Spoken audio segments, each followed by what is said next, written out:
Muito boa noite a todos. Bem-vindos mais uma vez a esta casa, Grupo Dramático de Vilar de Paris, que nos acolhe. Desde já muito obrigado, na pessoa de Ana Palmeira, Presidente da Direção, e todos os seus colaboradores. Nosso muito obrigado, em nome da paróquia e em nome da equipa da Pastoral da Família.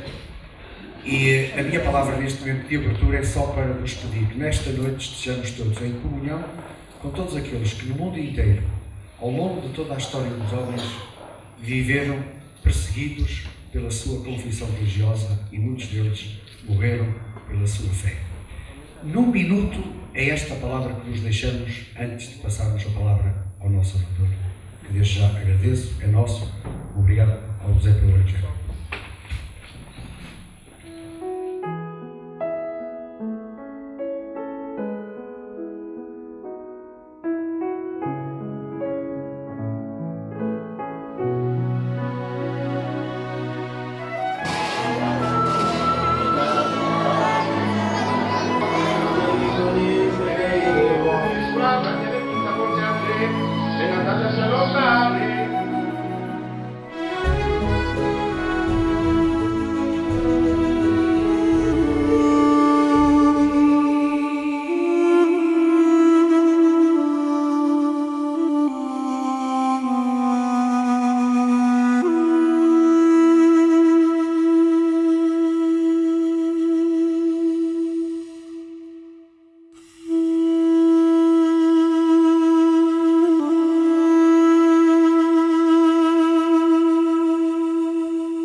Temos a alegria de iniciar esta segunda sessão do quarto ciclo de conversas amplas com o Dr. José Pedro Angélico. Licenciado em Teologia pela Universidade Católica Portuguesa, onde é docente desde 2010, em 2014 fez doutoramento em Teologia Fundamental pela Universidade Pontifícia de Salamanca sobre o tema da saudade. Atualmente, encontra-se a preparar um novo doutoramento em Filosofia Espanhola Contemporânea na Universidade Complutense de Madrid. Professor convidado na Faculdade de Filosofia de Catalunha, Universidade Ramon Llull, no Instituto Teológico de Cáceres e na Faculdade de Filosofia e Letras, Universidade de Extremadura. Leciona disciplinas do âmbito de Antropologia Teológica, Teologia Fundamental e História das Religiões. Entre 2004 e 2011, foi membro da equipa de formação do Secretariado Diocesano da Pastoral Juvenil da Diocese do Porto. Durante 8 anos, foi dirigente do Corpo Nacional de Escutas, no CNE 321, tendo trabalhado fundamentalmente com a terceira e quarta secções, pioneiros e caminheiros. Em 2012-2013, fez parte da equipa do Centro Catecumenal da Igreja do Porto. Com várias publicações de caráter científico, interessa-se pelo pensamento ibérico contemporâneo em geral, pelo pensamento galego e português em particular e pela metafísica da saudade. É já bem intenso o seu percurso intelectual, como aprova o facto de ser membro da equipa do Secretariado Diocesano de Pastoral da Cultura da Diocese do Porto. É casado e celebra a fé na comunidade cristã da Serra do Pilar. A nós, em especial, também nos diz o facto de ser filho do nosso diácono permanente José Angélico e esposa Gracinda. Caro José Pedro, bem-vindo às Conversas Amplas.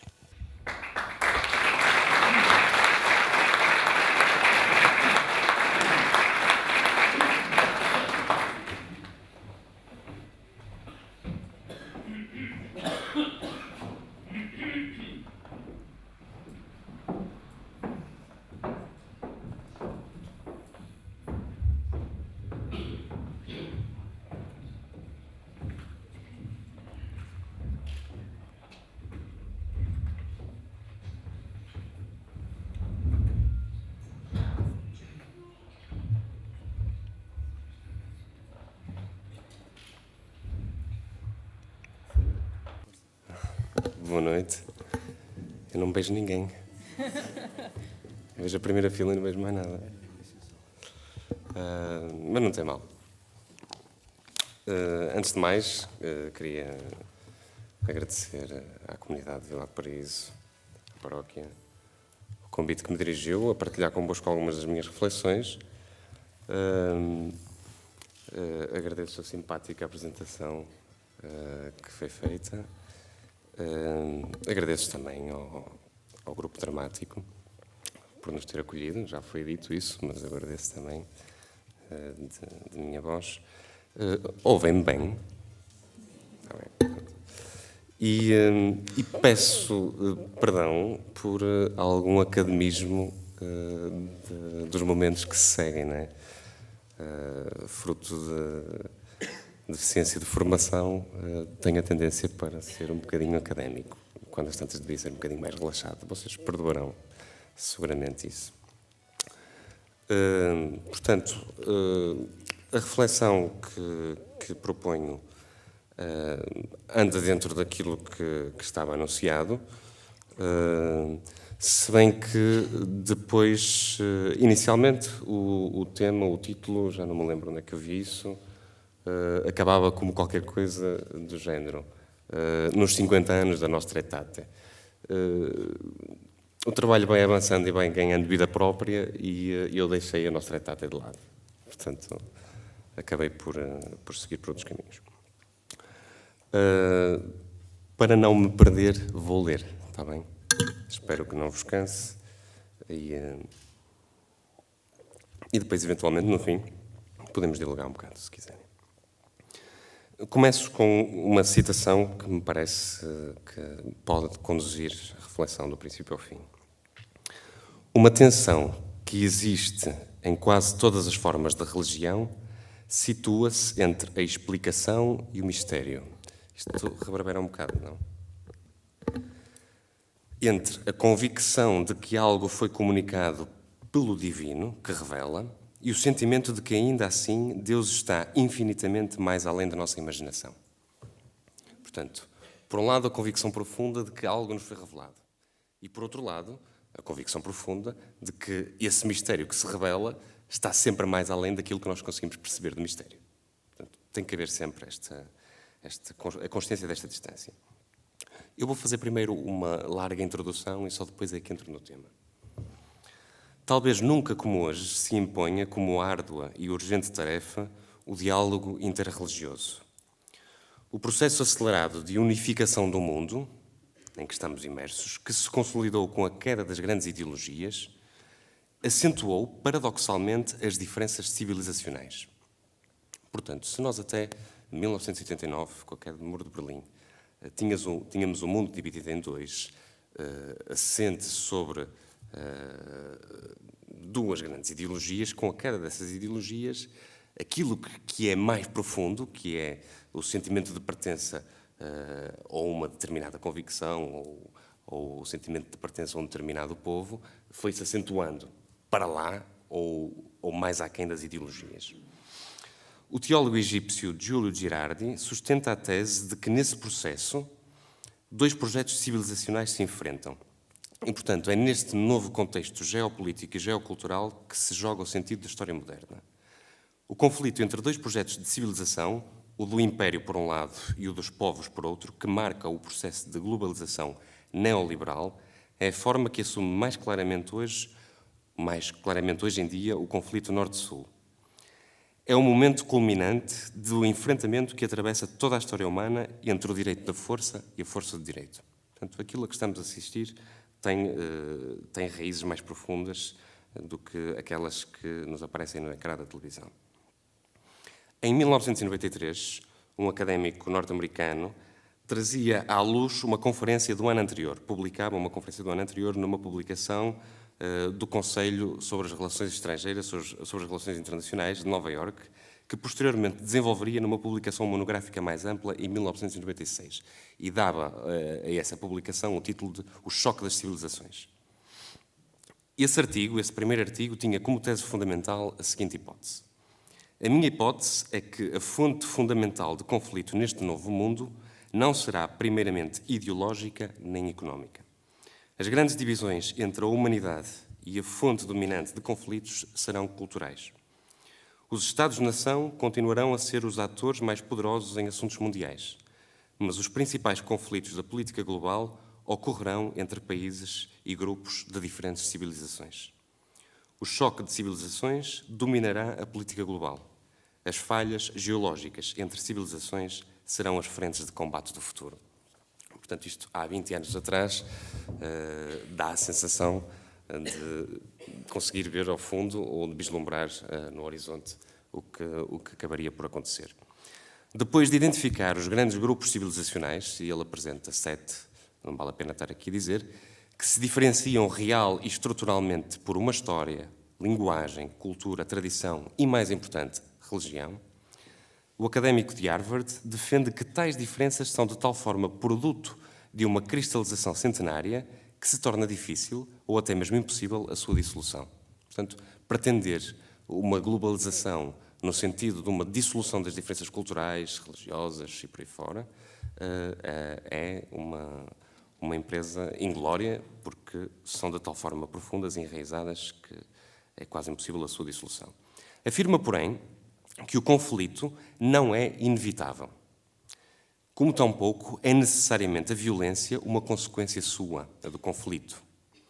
Mas ainda assim, reclamando da memória histórica a afirmação de processos históricos ou de processos de encontros civilizacionais não raro violentos. Portanto, por um lado, este argumento de que as diferenças civilizacionais não significam necessariamente conflito. E esse conflito não tem que ser necessariamente violento. Contudo, a memória histórica exige-nos que nós sejamos capazes de dizer que, de facto, as mais das vezes, esses conflitos são violentos. Em segundo lugar, afirma este autor que não só assim será em razão dessas diferenças estruturais, mas também pela potenciação contextual de um já em curso estreitamento do mundo. Causa ou efeito dessa contração das distâncias, a facilidade dos movimentos migratórios por todo o globo anuncia a transubstanciação das identidades culturais que passam agora a alicerçar-se num sentido de pertença mais religioso do que espacial. As pessoas deslocadas do seu contexto onde nasceram e cresceram tendem a ligar-se afetivamente a outros referentes que não os referentes espaciais. Portanto, deslocadas em processos de imigração e por aí fora. O que nesta tese, portanto, neste sentido, e quiçá fruto de uma nostalgia do paraíso perdido, o fascínio que o Ocidente exercia sobre outros polos civilizacionais, e podemos falar da África, da Ásia mais distante, entrou já em processo de retorno, chegando-se a falar, por exemplo, e isso diz este autor, de asianização do Japão, por exemplo. Como se, entretanto, com esse fascínio pelo Ocidente, o Japão se tivesse desasianizado, não é? E, portanto, é necessário voltar. O que nesta tese parece indiscutível é aquilo que se pode querer dizer com o seguinte raciocínio. Ainda mais do que a etnia, a religião é fator de discriminação acentuada e exclusiva entre pessoas. Uma pessoa pode ser meio francesa e meio árabe, simultaneamente até de dupla cidadania, mas é mais difícil ser meio católica e meio muçulmana. E o segundo argumento, ou o argumento, segue assim. As falhas geológicas entre as civilizações estão a tomar o lugar das fronteiras ideológicas e políticas da Guerra Fria como ignição de crises e derramamento de sangue. A Guerra Fria começou quando a cortina de ferro dividiu política e ideologicamente a Europa. A Guerra Fria acabou com o fim da cortina de ferro. Assim que a divisão ideológica da Europa desapareceu, a divisão cultural da Europa entre cristianismo ocidental, por um lado, e ortodoxo e islão, por outro, reemergiu. Não obstante uma certa razoabilidade na análise estrutural do choque de civilizações que este autor nos apresenta, todo o discurso parece encaminhar-se para a única conclusão a que o autor pretende chegar, de tonalidade mais ou menos cruzadística em sentido secular. E a conclusão é a seguinte: o Islão tem fronteiras sangrentas. Ele acaba, praticamente ao final do artigo, segue todo o raciocínio para dizer que o Islão tem fronteiras sangrentas, como se fosse estruturalmente constitutivo do Islão a necessidade do sangue. Todo o capítulo que diz respeito às falhas geológicas entre as civilizações ocupa-se, na sua grande maioria, da sua preocupação fundamental, que é a ameaça muçulmana. Se com uma outra hipótese, que é essa de que, no futuro, estes conflitos transformar-se-ão em guerra mundial, não já entre países e ideologias, mas guerra mundial com base no choque das civilizações, se com essa hipótese de sabor conclusivo articularmos o recentíssimo apelo do Papa Francisco no discurso aos membros do corpo diplomático acreditado junto da Santa Sé, na semana passada, veremos em que ele diz que estamos a viver de facto uma guerra mundial aos pedaços, aqui e acolá, uma guerra mundial aos pedaços. Se articularmos essa conclusão deste autor com o discurso do Santo Padre, veremos quão fácil seria cair na falácia de considerar toda a argumentação deste autor como uma espécie de profecia cumprida, ou seja, 20 anos depois está-se a cumprir esse horizonte de guerra mundial. Na verdade, entre o Je suis Charlie e o Je suis Ahmed, que se têm vindo a multiplicar por estes dias, há uma questão de fundo que, mal interpretada, parece minar a reflexão do académico de Harvard ao para trás, não é? E, por um lado, e da opinião pública por outro. E a questão de fundo é a seguinte: são as diferenças religiosas necessariamente fonte de conflito violento? Paul Valadier, um teólogo francês, percebendo um preconceito na base da análise presente no choque das civilizações, afirma o seguinte: haveria que admitir que as diferenças religiosas não são fruto do acaso, de superficialidades vazias ou produto de poderes despóticos, de líderes religiosos ou aparatos eclesiásticos, de aberrações intelectuais das quais um espírito ilustrado e externo conheceria as motivações inconfessáveis. Haveria que admitir que têm sentido sob a condição de que elas mesmas aceitem justificar-se, as convicções religiosas, e passar pela pedra da crítica mútua. E haveria que admitir também que essas diferenças são uma riqueza da humanidade, da mesma forma que as diferenças na arte, nas criações culturais de todo o tipo, em sistemas políticos e sociais, tal como nos mostra a antropologia e a extraordinária diversidade e riqueza. Com efeito, ao mesmo tempo que há que reconhecer que essas diferenças podem sempre endurecer-se em oposições estéreis, tornarem-se fortaleza de afirmações fundamentalistas, converterem-se em armas protetoras de si de ataque contra o outro. Portanto, há sempre... A realidade é ambígua e é paradoxal. Mas a percepção desta inevitável ambiguidade reclama atenção. Atenção, em primeiro lugar, a si mesmo, aos deslizes da própria religião para o fanatismo e para a agressividade, e com a sua própria forma de entender e viver a crença. Diremos ainda que, não pertencendo desgraçadamente a ninguém o privilégio da violência, e aqui é com aguda inteligência que Paul Valadier chama a atenção da falácia da argumentação do outro senhor, diremos ainda que, não pertencendo desgraçadamente a ninguém o privilégio da violência, a irreligião ou a ausência de religião não constitui uma fortaleza segura contra tais derivas, como mostrou abundantemente o século XX. A história do século XX, a história sangrenta do século XX é ideológica, não é religiosa. Portanto, o século XX é a expressão clara de que o argumento pode funcionar, mas não na totalidade. Resgatados, portanto, de uma análise afunilada da violência a que se tem assistido, eu creio que para olharmos ou para percebermos o que está a acontecer, precisamos de alguma distância e alguma frieza até, seria necessário perguntar como pode o fenómeno religioso, na sua diversidade, contribuir para o que denominaríamos de teologia política de paz. O que é que nós, desde uma crença profunda, desde uma convicção religiosa profunda, podemos aportar à realidade para construir uma sociedade de paz? Ou então, como podem as religiões emergir como solução de um problema aparentemente criado por elas? O padre Anselmo Borges, que bem conhecemos e é nosso vizinho aqui da Sociedade Missionária, considera que estamos a viver uma transformação prodigiosa do mundo, uma revolução talvez só parecida com a do Neolítico e a do tempo eixo, como lhe chamou Karl Jaspers. O tempo eixo é aquele tempo que se situa ali, algures entre o século VIII e o século VI a.C., em que emergem as religiões universais e os grandes profetas e por aí fora. Ora, eu creio que onde há verdadeira revolução, há também autêntica evolução. E por evolução entenda-se aqui um processo de crescente humanização que haveria de coincidir com um acolhimento do outro na sua diferença. Seja qual for a diferença. Por isso, diz Anselmo Borges, que num mundo global, cada vez mais multicultural e de pluralismo religioso, É urgência maior repensar a identidade e avançar no diálogo intercultural e interreligioso, sempre no horizonte da unidade na diferença e da diferença na unidade. As revoluções em curso que obrigam a repensar o futuro da humanidade são outras razões que aprofundam a necessidade e urgência do encontro e diálogo entre culturas e religiões. Portanto, não sendo, e já estou quase a acabar a introdução, não sendo como muçulmano, nem como judeu, mas sim como cristão que creio e penso, não pode, contudo, ou seja, apesar de eu ser cristão e de estar convicto da mensagem evangélica, não pode, contudo, esta reflexão, a minha, funcionar como uma espécie de parametrização do diálogo interreligioso à católica. Portanto, eu estabeleço as regras, como católico, estabeleço as regras do diálogo interreligioso. Não é? Portanto, não pode ser assim. Mas unicamente como contributo para o encontro de uma assembleia maior que as fronteiras do dogma.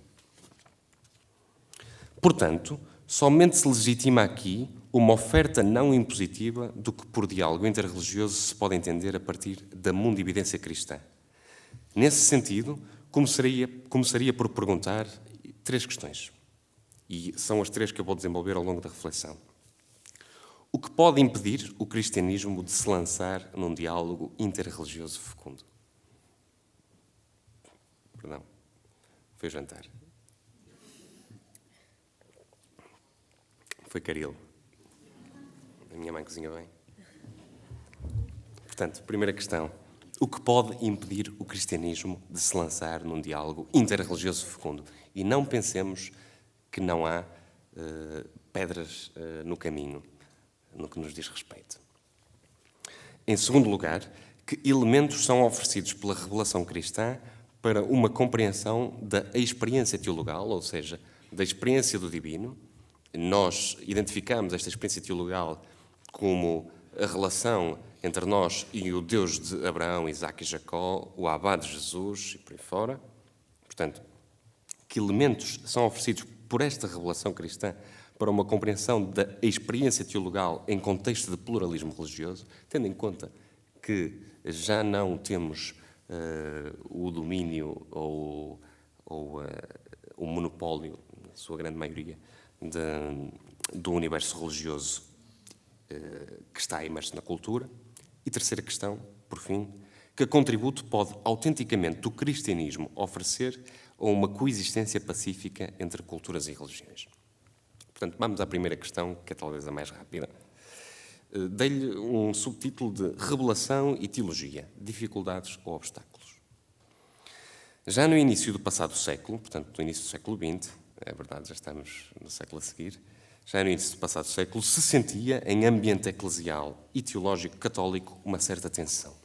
Tensão que se viria a dissolver no final dos anos 50 e durante todos os anos 60, com o Segundo Concílio do Vaticano, e daí aquela ideia de falar na nossa tretata, mas depois o estudo levou-me para o outro lado, e pronto. Portanto, uma tensão que se começou a sentir no final do século XIX ganhou força ali nos primeiros anos do século XX, acentuou-se nos anos 30 e 40, acalmou ali entre 39 e 45, porque a Europa estava mais preocupada com outras coisas, como era a guerra, a Segunda Guerra, ganhou vida nos anos 60 e voltou a entrar em tensão nos anos 80. E creio que até agora está por resolver. Essa tensão, diferentemente do que era para uma grande maioria, ou para a grande maioria dos católicos e dos teólogos e do clero, da hierarquia católica, algo inquestionável, desde o literalismo bíblico à fixidez dogmática. Portanto, a Bíblia era para ser lida como está escrita e o dogma é assim e ponto final. Portanto, diferentemente do que era para a grande maioria algo inquestionável, redescobriam alguns teólogos, como Alfred Loisy e George Tyrrell, um inglês, o que mais tarde viria a ser assumido, já nos anos 60, ainda que de forma relativamente discreta, pelo próprio Segundo Concílio do Vaticano. E a questão era esta. A revelação é dinâmica e a sua base é a de uma tradução histórica da instituição de uma relação teologal. Ou seja, contra esses pilares da teologia católica reacionários e integristas do início do século que diziam a revelação acabou com a morte do último apóstolo. Ponto final. E, portanto, o dogma espelha tão somente aquilo que a revelação quer dizer e, portanto, não se pode alterar o dogma também. E estes teólogos, a quem chamaram depois de modernistas, diziam não, a revelação é dinâmica. A revelação tem uma relação de proximidade com a Escritura, com a Sagrada Escritura, mas a revelação continua a acontecer. Está para além dela. E o dogma, por isso, também é dinâmico. E, portanto, está sempre em processo de revisibilidade. Portanto, esta era a questão, esta a grande intuição destes teólogos, este e outros. Expressões como as seguintes causavam, por isso, um certo amargo de boca, ali pelos anos 1900, 1910, por aí. E expressões como estas. A revelação não é um ditado, mas um mostrar-se. Deus fala por atos e não por palavras. Ou então, a revelação pertence mais à categoria da intuição do que da expressão oral e escrita, diziam estes teólogos. Isto é de George Tyrrell. Do que se tratava, com efeito, era de uma recusa da compreensão proposicional da revelação, ou seja, de que a revelação tinha sido ditada de uma forma e estava escrita. Ponto final. É certo também que era essa a doutrina oficial que se vinha arrastando, essa da fixidez dogmática e do literalismo bíblico, era a doutrina que se vinha arrastando, oficial, desde o Concílio de Trento até descansar no primeiro Concílio do Vaticano com os seus anátemas. E os seus anátemas era, no final de cada proposição, dizia-se anátema sit. Portanto, quem não acreditar que seja excomungado. Quem não acreditar, portanto, isto arrastou-se durante muito tempo. E às vezes dá uma sensação que, em alguns ambientes, hoje em dia, parece que ressurge ou reemerge. O ambiente não era, portanto, este ambiente do início do século passado, não era, portanto, muito católico para alguns teólogos, como estes, a quem os documentos do início do século viriam a rotular de modernistas, condenando-os veementemente. E são, no espaço de 3 anos, são 3 documentos. Pascendi, de 1907, Lamentabile, de 1907 e, por fim, o Juramento Antimodernista, de 1910, todos do Papa Pio X, em que se condena estes teólogos, e o Juramento Antimodernista era o juramento que os professores de teologia dos seminários e das faculdades tinham que fazer para não seguir as doutrinas destes teólogos modernistas, que diziam que a revelação era dinâmica, e por aí fora. O documento Lamentabile, de 1907, preparado pelo então o Santo Ofício, agora a Congregação para a Doutrina da Fé, e promulgado por Pio X, condenava precisamente a afirmação de que a revelação, objeto constitutivo da fé católica, não tinha acabado com a morte do último apóstolo. Portanto, estes teólogos modernistas diziam, não, alto lá, a revelação é dinâmica, portanto, continuou, ao longo de 20 séculos, continuou, vai-se revelando ao coração, vai-se revelando à inteligência, vai-se revelando nos sucessos da história, nos sucessos e nos insucessos da história. E, portanto, não ficou ali fixada com a morte do último apóstolo. Portanto, e a condenação era fundamentalmente sobre esta questão.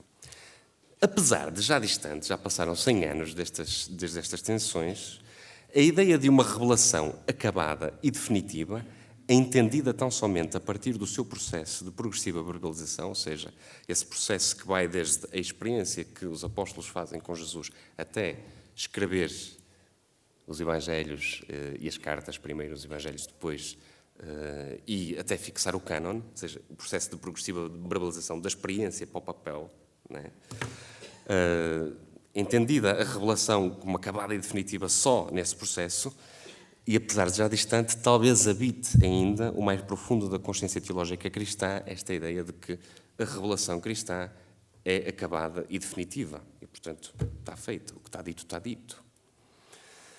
Antevejo que possa ser em torno da categoria da revelação e desta problemática que mais obstáculos e dificuldades se ergam e assim se impossibilite de raiz um sereno e fecundo diálogo entre o cristianismo e as outras religiões. Explico-me. Seria necessário perceber, em primeiro lugar, que existe uma rua sem saída que atravessa por dentro toda e qualquer afirmação de fé numa determinada revelação. Para uma religião que se crê fundada sobre uma revelação, essa é a definitiva e todas as outras são provisórias ou até mesmo falsas. Para o crente numa revelação última e definitiva, todas as outras são penúltimas e provisórias. Portanto, se nos mantivermos numa compreensão da revelação acabada, definitiva, e desde uma perspectiva de fixidez dogmática e literalismo bíblico, muito difícil será o diálogo, porque teremos sempre que dizer aos outros, bem, a nossa é definitiva, a tua, quando muito, é provisória, se não falsa. Portanto, eu antevejo que o problema do diálogo interreligioso desde uma perspectiva cristã possa encontrar um primeiro obstáculo ou desafio aqui, nesta questão. Portanto, não podendo aquele que acredita, e esta é uma outra questão, não podendo aquele que acredita, sob pena de deixar de acreditar, assumir por falsa modéstia ou débil convicção a fé do outro, não é? Portanto, isso seria a outra via, resta tão somente à teologia tentar perceber ou repensar o que entende por revelação. Não é? Porque talvez isso possa desbloquear a pedra no caminho do diálogo. Eu prometi que não ia fazer esta pergunta. Ou melhor, fizeram-me prometer. Mas vou perguntar. Estão cansados? Então vou continuar. Este era o primeiro ponto. Vamos passar para o segundo ponto. O segundo ponto tinha como base aquela questão, não era? Que elementos são oferecidos pela revelação cristã para uma compreensão da experiência teologal em contexto de pluralismo religioso? Portanto, e a reflexão situa-se fundamentalmente neste plano, entre a experiência teologal e a linguagem teológica. E é preciso perceber que existe, novamente, uma distância entre a experiência que eu faço do divino, ou que eu posso, hipoteticamente, fazer do divino, do sagrado, ou a experiência teologal, como a gente lhe queira chamar, e a capacidade que eu tenho de expressar o que dessa experiência surgiu, ou que tipo de experiência foi essa, ou que tipo de revelação é que me chegou, entre uma coisa e outra, bem, uma distância muito grande. Era a citação inicial da nossa conversa, do nosso monólogo. Uma tensão que existe em quase todas as formas da religião situa-se entre a explicação e o mistério, entre a convicção de que algo foi comunicado pelo divino e o sentimento de que, ainda assim, Deus está infinitamente mais além da nossa imaginação. Portanto, que elementos pode contribuir? Que elementos pode o cristianismo dar para... e chamo-lhe a isto possibilidades e desafios. Entre a experiência teológica, entre a experiência teologal e a linguagem teológica, há possibilidades e desafios. Perdão. Que o ser humano possa fazer... Eu, às tantas, precisava de um relógio. É melhor, porque senão... Que o ser humano possa fazer a experiência do sagrado ou com o divino é algo que não só a história das religiões, mas as mais diversas manifestações da humanidade, desde as representações artísticas à literatura, de alguma forma o atestam. Portanto, que o ser humano possa fazer uma experiência, seja ela falsa, desviada ou não sei, seja ela falsa ou desviada, que pode fazer, pode, e que a faz, faz. Outra coisa bem diferente é que essa experiência possa ser tematizada do ponto de vista doutrinal e teológico de forma unívoca, né? Que possa ser encerrada como uma verdade absoluta.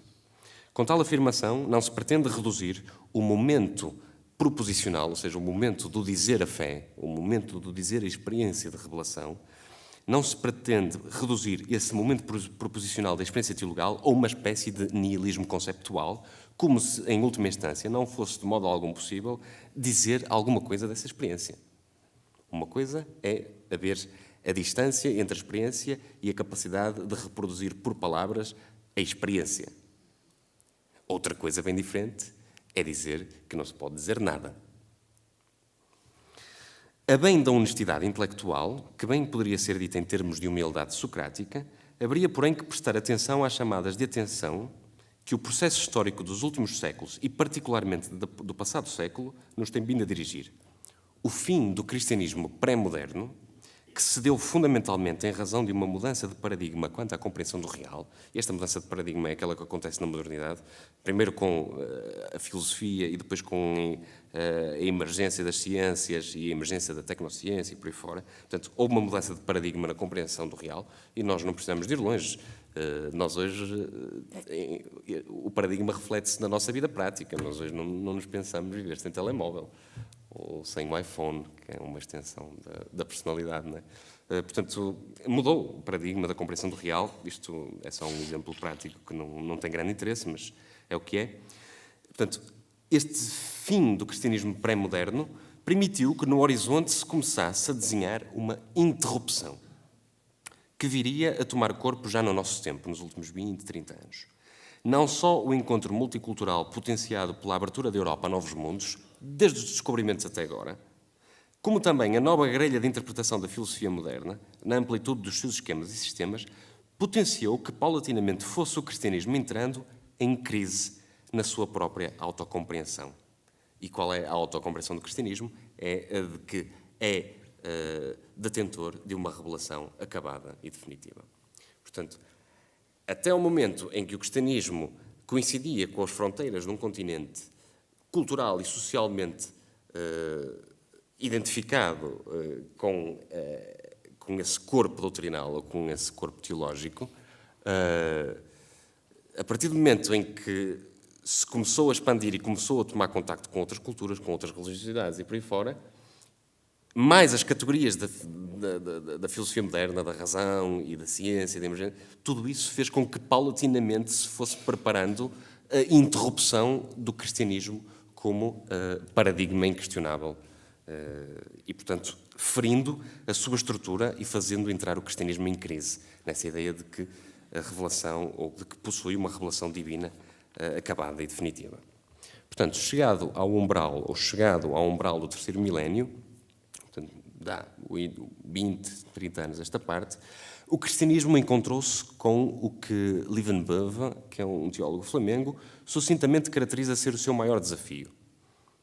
No contexto pós-moderno, a pretensão da verdade evidente por si mesma, vê-se interrompida tanto desde uma perspectiva sociocultural como filosófica.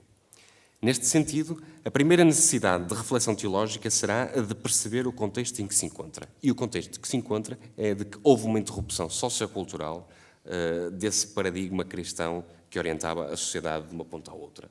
Desde que nascíamos até que morríamos, desde que nos levantávamos até que nos deitávamos e por aí fora. Desde uma perspectiva sociocultural, o contexto pós-moderno nos países ocidentais caracteriza-se, no que diz respeito ao religioso, pela secularização ou destradicionalização, pela individualização e pela pluralização. Coisas que não são más à partida. Ao longo dos anos, isto mudou o panorama religioso dramaticamente. Até meados do século XX, a pertença e a identidade religiosa cristã eram quase uma obviedade em grandes zonas da Europa. Estruturalmente falando, pertença e identidade são muito mais reflexivas agora do que antes. Ou seja, numa medida muito maior do que antes, as pessoas escolhem agora as suas identidades e o modo como vivem as suas afiliações. Portanto, se antes a fé cristã entrava de forma quase como por osmose, agora significa, num contexto em que houve uma interrupção de paradigma, significa que é muito mais fruto de uma opção e de uma eleição do que de um contexto sociocultural. Simultaneamente produziu-se uma pluralização religiosa, não só pelos movimentos migratórios, mas também pela comunicação mundializada. Esta pluralização tornou-se mais visível do que era anteriormente. Devido a estas influências, o contexto europeu pode hoje considerar-se como pós-cristão e pós-secular. Pós-cristão porque o paradigma já não é o cristão. E pós-secular porque já entraram, ou seja, aquela saturação em relação ao religioso que a secularização significava deu lugar a uma outra saturação, à saturação da secularização, e, portanto, foram entrando novos mundos e novos universos religiosos neste ambiente. Portanto, é pós-cristão e pós-secular. Estão cansados? Do ponto de vista sociocultural, portanto, interrompeu-se o modo transparente da construção da identidade cristã individual e comunitária, pelo que o cristianismo que se bebia com o leite da mãe, esse cristianismo que se bebia com o leite da mãe, já não existe, ou na melhor, ou na pior, ou na pior, ou na melhor das hipóteses. Encontra-se em vias de extinção. Eu, cá entre nós, acho que, na melhor das hipóteses, encontra-se em vias de extinção esse cristianismo que se bebia com o leite da mãe. Porque o cristianismo tem que ser uma opção profunda. Não é algo que a gente vai atravessar a rua e leva com o cristianismo nas trombas, como se fosse, não pode ser. Tal estado constitui a sua crise maior, esta interrupção. talvez somente comparável, historicamente, ao difícil e dolente parto dos primeiros séculos na bacia do Mediterrâneo, aqueles primeiros 3 séculos de entrada do cristianismo na cultura mediterrânica e por aí fora, ou espacialmente às regiões do globo onde ontem e hoje não significa mais do que uma minoria sem grande impacto cultural. Há lugares do globo que, de facto, nunca tiveram e nunca vão ter o cristianismo como paradigma ou referência cultural. Do ponto de vista filosófico, a pós-modernidade caracteriza-se principalmente pela crítica ou até mesmo a recusa da metafísica e das grandes narrativas. Esta história que a gente conta às crianças, não é? De que Deus fez o mundo, o Adão e a Eva, entretanto, pecaram, deu-se o castigo e, entretanto, começou a pena. Foi necessária uma redenção, a determinada altura da história apareceu o Filho de Deus para o processo de redenção e pronto, e depois tudo um dia há de acabar no céu, ou no inferno, ou no purgatório. Esta grande narrativa encontra-se, desde a perspectiva filosófica, no tempo que nos é dado de viver, encontra-se interrompida. Esta ideia de que é possível construir uma grande narrativa deste género está interrompida. Esta crítica, que encontramos fundamentalmente em autores tão conhecidos como Derrida ou Lyotard, defende que, frente à violência metafísica da totalidade, e explica esta violência metafísica da totalidade, tem fundamentalmente a ver com o seguinte: os grandes sistemas metafísicos, mais religiosos ou menos religiosos, tiveram sempre a tendência, ou patrocinaram sempre, os grandes imperialismos. Grandes imperialismos que assumiram como sua estrutura fundamental a violência, como meio de coação à violência. E o século passado foi prova disso. Desde as 2 guerras mundiais às guerras nas periferias do mundo, nas nossas colónias, no Vietnã e por aí fora. Portanto, estas grandes narrativas, ou estas metafísicas da totalidade, patrocinaram as violências imperialistas. Quase sempre. Portanto, a pós-modernidade, frente à violência metafísica da totalidade, que até um certo ponto, e até mesmo nas suas versões modernas, patrocinaram ideologicamente as atrocidades do passado século, é fundamental afirmar a marginalidade, a liminalidade e a alteridade enquanto modos diferentes de ser. Ou seja, frente a esses grandes contos, a esses grandes relatos da história que patrocinam imperialismos, é preciso agora, diz este pensamento da pós-modernidade, de alguns autores, que é preciso olhar ao acontecimento, ao que é diferente, ao que vive à margem, ao que vive no umbral, por aí fora. Perdão, eu perdi-me. Está certo. Neste processo, interrompe-se... Eu quando não há luz, consigo ver quem é que adormece. Assim não consigo. Assim não. Assim podem dormir à vontade. De facto, eu não vejo nada, só vejo assim umas manchas, mas podem dormir à vontade.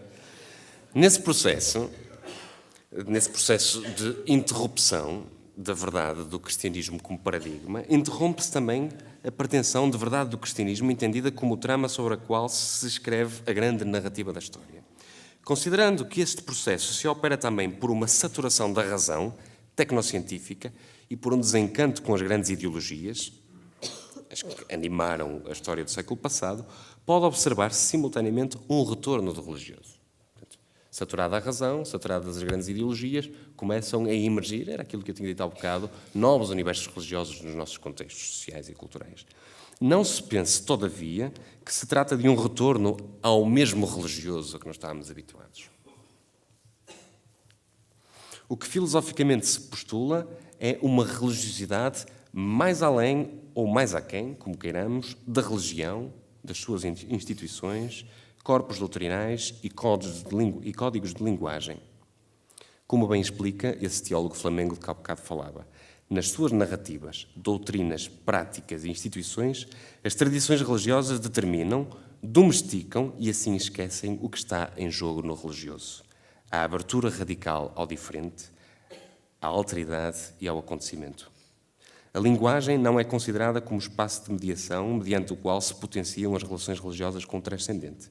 Pelo contrário, a linguagem é considerada como o fracasso radical do modo de tratar adequadamente com o transcendente. Portanto, É o processo contrário àquele processo de progressiva verbalização da compreensão da revelação. É que a linguagem não só não faz a mediação entre o ser humano e o transcendente, como barra essa relação. Face a esta interrupção, agora de cariz filosófico, da pretensão de verdade do cristianismo, que fere a estrutura da sua autocompreensão enquanto religião da revelação definitiva e acabada, 3 reações teológicas emergem como possíveis. Primeira, isto a gente vê, uma reação possível, esta interrupção do cristianismo, ou da verdade do cristianismo. Primeira, afirmar a ortodoxia radicalmente como contracultura e antídoto para os males do tempo, ou, como diz esse teólogo flamengo, como remédio contra os falhaços do contexto.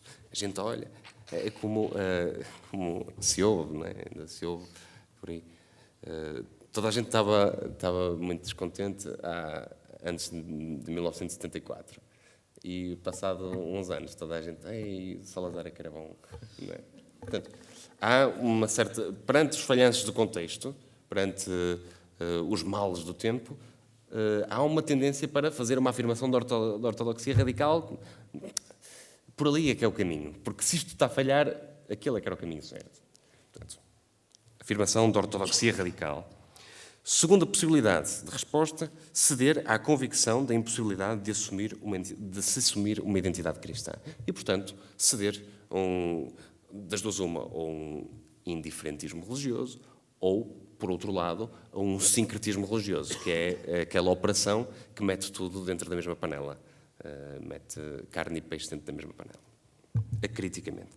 E há uma terceira possibilidade, uma terceira resposta teológica. Abrir-se à verdade de uma tradição, que pode ser a cristã, pode ser outra, abrir-se à verdade de uma tradição e à sua capacidade de construir a identidade sem absolutizar ou abarcar esta verdade. Abrir-se, mas sem absolutizar. Compreendendo que ela é dinâmica, que pode aperfeiçoar-se e por aí fora. Neste sentido, esta terceira via, que segundo Liebenböve e o nosso próprio juízo é preferível, portanto, eu não escondo aquilo que penso, implica assumir uma atitude que tenha em conta alguns pressupostos. Primeiro, ser cristão é fundamentalmente uma opção.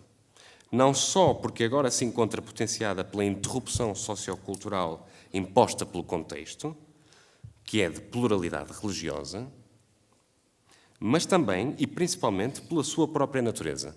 Bastaria uma passagem ligeira pela literatura neotestamentária, desde os Evangelhos às Cartas, para perceber a dinâmica de liberdade que implica a opção do seguimento de Jesus de Nazaré. O seguimento de Jesus de Nazaré não se bebe com leite também.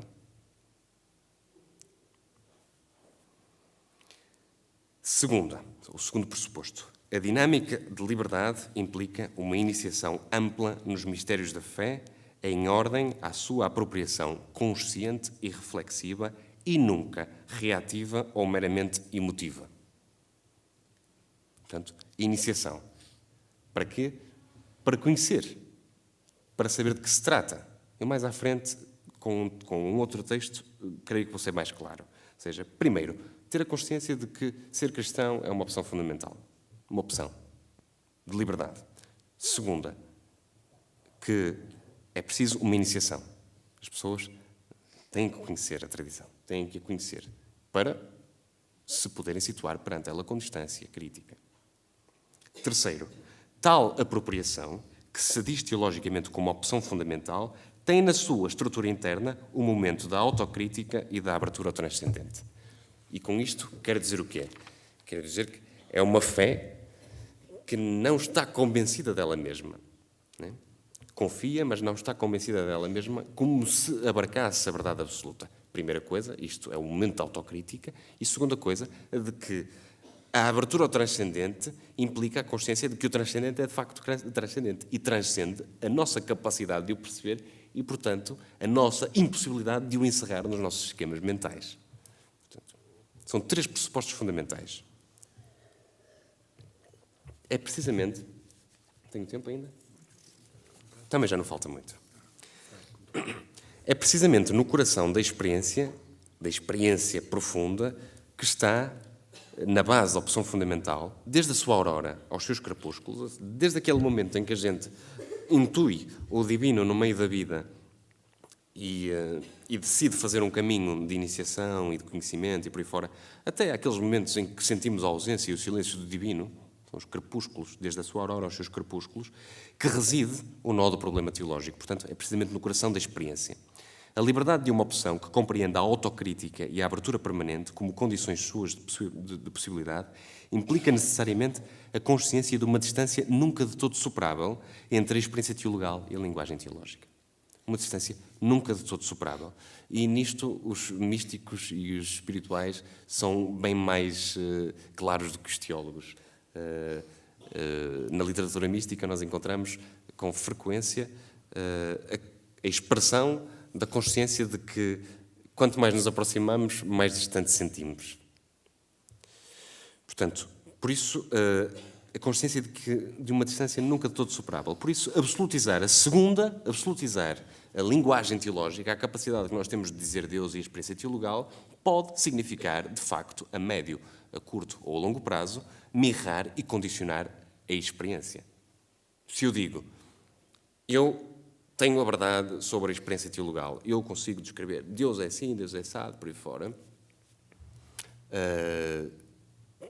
posso estar, de facto, a cerrar ou a condicionar a possibilidade de ulteriores ou de mais experiências, ou da continuação, ou da dinâmica da experiência teologal para a frente. Portanto, desde a sua estrutura cultural e religiosa plural, eu chamo a esta conversa, um teólogo que morreu há pouco tempo, Raimon Panikkar, catalão, de Barcelona, filho de pai espanhol, católico, filho de mãe indiana, hindu, portanto, junta duas tradições. Um tipo interessante, desde a sua estrutura cultural e religiosa plural, pareceu-me que talvez fosse o teólogo mais indicado para nos ajudar a refletir sobre estas questões, porque junta dois mundos dentro dele. Oferece-nos, em vários momentos da sua vasta obra teológica, elementos sobre estas duas dinâmicas que se tocam, mas nem por isso se podem reduzir uma à outra.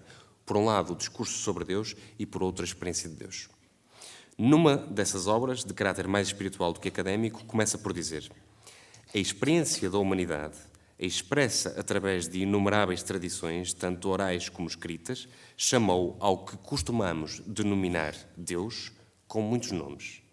E quase unanimemente nomeou e entendeu Deus como símbolo, como nome, mas não como conceito. A origem sânscrita da palavra Deus, diau, dia, sugere o brilho, a luz, a divindade, da mesma forma que em grego o theos, de onde teologia e por aí fora. A luz permite ver e dá a vida. Não sem motivo, o sol é aceite universalmente, também no catolicismo, como um dos símbolos divinos. Serve este texto anteriormente citado para deixar claro, tanto quanto possível, que a palavra de Deus, ou que a questão de Deus, diz mais respeito à realidade e à sua experiência do que propriamente à cristalização conceptual ou dogmática do que dela se percebe ou pode experimentar. Neste sentido, para que o discurso sobre Deus possa ter sentido e resultar fecundo, para viver uma vida mais plena e livre, o teólogo catalão, Raimon Panikkar, aponta 9 princípios que quase diríamos como pressupostos metodológicos que nos alertam para o cuidado a ter quando se chega ao momento de estabelecer um discurso teológico sobre uma experiência teologal. E os princípios são 9. Primeiro, não se pode falar de Deus sem um prévio silêncio interior. Segundo, é um discurso peculiar e irredutível a qualquer outro discurso. As mais das vezes, ou quase fundamentalmente, um discurso simbólico, por aproximação. É um discurso de todo o nosso ser. Portanto, não é um discurso só racional, é um discurso que implica as emoções e por aí fora. Quarto, e portanto não tem que ser necessariamente verbal. Não é um discurso sobre nenhuma igreja, religião ou crença. O discurso sobre a experiência teologal. 5. É um discurso sempre mediado por alguma crença. Porque eu não consigo dizer a realidade que experimento sem abstraindo-me da linguagem que utilizo no dia-a-dia. Da mesma forma que eu não consigo dizer a realidade que experimento abstraindo-me das coordenadas culturais onde cresci e onde vivo. Da mesma forma, eu vejo a realidade com o mar à frente. Né? Eu vejo a realidade, eu interpreto a realidade sabendo a que é que sabe um bolinho de bacalhau. Compreende-se? Né? Portanto, eu não me consigo abstrair daquilo que é. Portanto, é um discurso sempre mediado por alguma crença. E isto estendia-se à crença, não é? É um discurso sobre um símbolo e não sobre um conceito. É um discurso polissémico, plural, que nem analógico pode ser. Portanto, há várias formas de falar sobre a experiência teologal e sobre Deus. Deus não é o único símbolo do divino, oitavo, e nono, é um discurso que volta necessariamente ao silêncio. Para que não se abata sobre este novenário a desconfiança da ortodoxia sobre o seu potencial de heterodoxia ou sincretismo, relativismo ou ligeireza conceptual e dogmática, ou até mesmo de uma pós-moderna atitude de assimilação mais ou menos acrítica de elementos estranhos à tradição cristã, convidamos do inquestionável dessa mesma tradição cristã discursos que não nos deslegitimam. Tudo se poderia, quiçá, resumir, eu andei com vários textos para trás e para a frente e acabei por ficar só com um. Tudo se poderia, quiçá, resumir a uma passagem do Sermão 52 de Santo Agostinho, em que diz: que coisa pode então dizer-se sobre Deus? Se com efeito declaras que podes dar uma definição, essa não será a definição de Deus. Se declaras ter compreendido o que é Deus, significa que compreendeste qualquer outra coisa e que não é Deus. Se declaras tê-lo compreendido como pensamento, então tal pensamento voltou a enganar-te. Portanto, se compreendeste, não é Deus. Porque falais então daquilo que não podeis compreender. Portanto, se dúvidas houvesse da potencial heterodoxia de Raymond Panikkar, bastar-nos-ia ir ao Sermão 52 de Santo Agostinho. Consciente da dificuldade de tradução da experiência em discurso, essa experiência teologal profunda em discurso, Panikkar afirma que ao silêncio interior prévio corresponde, depois de proferida a palavra, um silêncio no qual esta palavra vai descansar. Perdão. Aguentam mais um bocado? Um Deus puramente transcendente, à parte de qualquer contradição interna, de qualquer discurso sobre ele, como é que é possível falar do puramente transcendente, converter-se-ia em hipótese supérflua, quando não perversa, e obscureceria a imanência divina, destruindo a transcendência humana. O mistério divino é inefável e nenhum dizer o descreve. O silêncio é a matriz de toda a palavra autêntica. Do silêncio primordial surgiu o Logos do Evangelho de São João, esse mesmo, como escreveu Santo Ireneu. O silêncio é a encruzilhada entre o tempo e a eternidade. Contudo, é essa experiência pura, instante vivencial e experiencial imediato, essa experiência teologal pura, da qual não é possível qualquer tradução, seguem-se 3 momentos que se podem distinguir, mas não separar. Portanto, em primeiro lugar, a experiência, a memória que se faz da experiência, que normalmente é uma memória já distante. Não é? Eu faço a experiência e depois vou para casa contá-la. Portanto, isso já é processo de memória. Portanto, a experiência, a memória, a interpretação que depois fazemos da experiência e da memória que temos, ou melhor, fazemos mais interpretação da memória que temos da experiência do que propriamente da experiência. E a recepção da experiência num determinado mundo cultural. Este complexo quadridimensional, portanto, experiência, memória, interpretação e recepção num determinado mundo cultural da experiência, que é sempre pessoal, pode comunicar-se por contágio, ressonância, amor, assimilação, educação ou outros meios que incluam a participação subjetiva, mas não por mera extrapolação de conceitos objetivos como se fosse uma entidade formal. Daí que não possa haver uma interpretação universal das experiências humanas e, por isso, da interculturalidade. Foram, com efeito, as grandes experiências as que forjaram as diversas culturas da humanidade e da sua história. Indiscutivelmente, a recepção de uma experiência no contexto de uma determinada tradição condiciona a interpretação que se faz dessa experiência. As grandes tradições surgem, geralmente, a partir de experiências extraordinárias que se recebem a miúde como revelação. A memória permite que a interpretação perdure e se transmita também. Interpretação que, por seu turno, está condicionada pela cultura em que foi recebida. Ora, aquilo que aconteceu ali na Palestina há 2000 anos atrás, ou há cerca de, foi experienciado por aquele grupo de gente que andava com Jesus de Nazaré, foi feita a memória, mais à frente, foi interpretada a memória que se tinha, e essa memória interpretada já foi recebida num mundo cultural, que foi fundamentalmente o mundo helénico. E, portanto, a interpretação foi já condicionada pelas categorias desse mundo cultural, que era o mundo helénico. Isto para dizer o quê? Cuidado em absolutizar, ou nos processos de absolutização daquilo que se recebe 2000 anos depois. Ou 100 anos depois, ou 10 anos depois, ou 20 anos depois. Percebida esta estrutura dinâmica, e a um tempo complexa, da experiência humana, e já me estou quase a encaminhar para o último ponto, que é onde a experiência teologal acontece, haveria que reconhecer que não há religião sem linguagem, e a linguagem é já cultura. Ora, independentemente da convicção profunda que decorre da credibilidade que nos pode sugerir a revelação cristã, independentemente do facto de eu acreditar que a revelação cristã é aquela que me fornece dados mais credíveis e razoáveis para eu interpretar o mundo, para eu construir o mundo em perspectiva da humanização, independentemente disso, haveria que prestar atenção a uma advertência que Raymond Panikkar faz. E passo já ao ponto seguinte. Durante 2000 anos, a linguagem cristã foi a linguagem bíblica, recebida e interpretada predominantemente dentro do contexto helénico. Por linguagem, entendo não somente uma língua, uma estrutura gramatical, mas o horizonte de inteligibilidade que através da linguagem se comunica. Esta linguagem tem que ser compreendida, transmitida e eventualmente traduzida. Compreendida, transmitida e eventualmente traduzida. Há, portanto, uma tripla mediação que nos impede de absolutizar qualquer afirmação humana. Entre a interpretação, a transmissão e a tradução vão três processos que vão afastando da experiência. Como dizem os italianos, traditore, né? O tradutor é um traidor.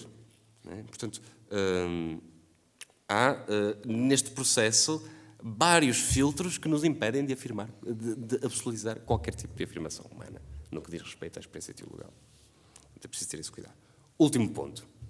Apontamentos teológicos sobre o diálogo interreligioso. Portanto, que contributo é que a gente pode dar? Aguentam mais um bocadinho? Se quiserem, eu acabo agora. Tem mal.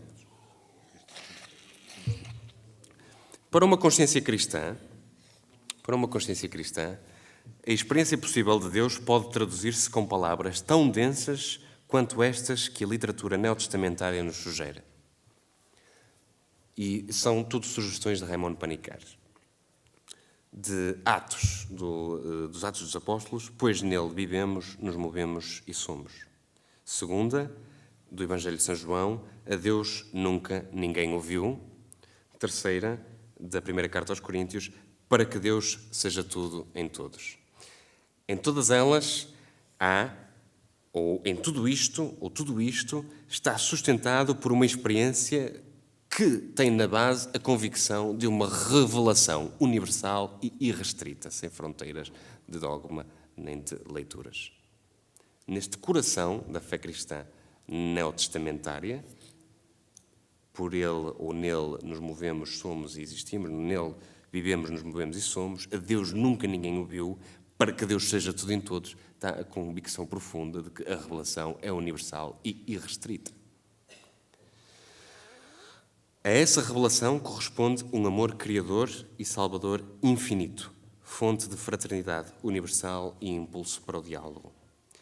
Na universalidade do amor criador e salvador de Deus, encontramos a primeira e verdadeira base de um diálogo marcado pelo respeito com todos os seres humanos e, de modo particular, com aqueles que pertencem a outras tradições religiosas. A consciência cristã sabe que o Deus anunciado por Jesus é Pai de todos os seres humanos. É um Deus que cria por amor e ama todas e cada uma das suas criaturas, pelo que não houve desde o começo do mundo um só homem ou uma só mulher que não nascessem amparados, habitados ou impulsionados pela sua revelação e pelo seu amor incondicional. As religiões da humanidade fizeram, cada uma a seu modo, esta descoberta e deram-lhe uma configuração social, cultural, tornando-se um caminho de encontro com Deus para os que honestamente as praticam. Diz isto José Eduardo Borges de Pinho, professor de Teologia em Lisboa. Por isso, num contexto de pluralidade ou multiculturalidade, e estou a encaminhar mesmo para o fim, existem algumas condições sem as quais não é possível um verdadeiro e autêntico diálogo entre religiões. Primeira condição, respeitar o outro na sua diferença. Segunda condição, permanecer fiel à própria identidade. Porque se cai o primeiro, se eu não respeito o outro na sua diferença, não é possível o diálogo. Ok? Se eu, por outro lado, não permaneço fiel à identidade, também já não é preciso diálogo.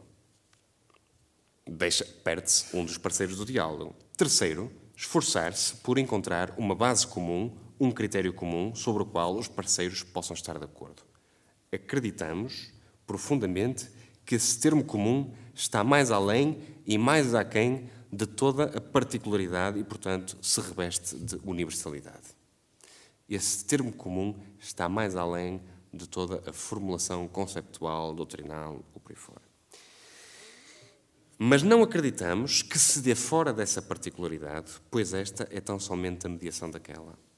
Está mais além. O termo comum, aquilo que nos une de facto, é a consciência profunda de que é possível uma relação teologal. Traduzido por miúdos. Está mais aquém e mais além. Ou mais aquém e mais além. O movimento era outro. Mas não acredito que se possa dar fora dessa particularidade. Em espaço neutro. Daí que seja importante permanecer fiel à própria identidade. E por aquela, entendemos, essa experiência que o ser humano pode fazer do divino. Assim o formularia de forma mais clara um outro teólogo de Braga, João Duque. Eu ando a citar os meus colegas de Braga e de Lisboa. Não cito do Porto porque sou eu. Assim, a própria relação dialogante é manifestação dessa verdade que abarca os humanos no seu processo de interpessoalidade e interculturalidade. Enquanto tal, interpela os humanos, se a acolhem como verdade, ao ato dialógico, o cristianismo. Neste, torna-se verdade realmente vivida, o diálogo. Isso não impede que seja vivida a partir da perspectiva marcada pela identidade de cada parceiro. Este vive, de facto, na constante tensão entre a fidelidade à sua identidade, a partir da qual, sem exceção, compreende o mundo e, por isso, a verdade, mesmo em sentido transcendente, e a abertura à relação com a identidade do outro, como resposta à interpelação de uma verdade que a ambos transcende. A mim, e ao judeu, e ao muçulmano, e ao hindu, e por aí fora. No que ao tempo que nos cabe viver diz respeito, termino com as palavras do sábio e atento Leonel Oliveira, presbítero da Igreja do Porto. Afirma este homem livre que, desde aquelas manhãs da história que muitos teimam em chamar Noite dos Tempos, até aos crepúsculos nacionalistas, todos de tipo fascisante, e que geraram as duas maiores guerras mundiais, a bem ou a mal, os povos, nações, raças e línguas, sempre se misturaram e recusaram a teoria dos conjuntos aplicada à antropologia. Portanto, negar a globalização é ignorar a história. Portanto, as religiões destas multidões que forçam a sua entrada na Europa e agora em Portugal vieram para ficar. E com elas, sobre elas, temos de dialogar e conferir. A gente tem de continuar, tem de ser. Os católicos mal formados e mal informados, e ainda os deformados, estão numa situação muito difícil. Já em relação aos protestantes, que vinham de Bíblia na mão, era uma atrapalhação. Mas agora, com tanta religião que vem aí, só há duas maneiras de as encarar. Primeiro, com objetividade, para não nos deixarmos enganar, conhecendo-as também. Segundo, acentuando a sua bondade mais do que os seus erros e as suas carências fundamentais para podermos dialogar, e eu acrescento, sem medo. Por fim, em jeito mais. Em razão dos medos profundos que o rodeiam, o ser humano tem uma certa tendência para diabolizar o mundo. E diabolizar significa aqui o que a letra mais basicamente sugere: separar. Os processos de diabolização correspondem quase sempre a processos de reação a uma ameaça real ou impotência. A criança diaboliza o escuro porque o escuro é uma ameaça real ou impotência. Porque tem medo. Portanto, na raiz das nossas compartimentações, divisões ou maniqueizações, eis o medo. O medo dos muçulmanos. O medo dos ciganos. É o medo. É o medo que nos faz dizer aquele é mau. Aquele é intrinsecamente mau. Como o artigo do Samuel Huntington, que lia no início, quase terminava a dizer: o Islão tem fronteiras sangrentas. Porquê? Porque tenho medo dele. Assim, para o medo que em tudo intui poderes ocultos e forças do maligno, assim para o medo que denominaríamos de sociológico, que tudo procura dividir para minimizar a ameaça do que é diferente e do que não encaixa, quer na ideologia as mais das vezes impositiva dos imperialismos, sejam eles económicos, religiosos ou culturais, quer na forma de pensar de um modo de viver para o qual um outro modo de ser constitui uma ameaça real. E acabei. Portanto,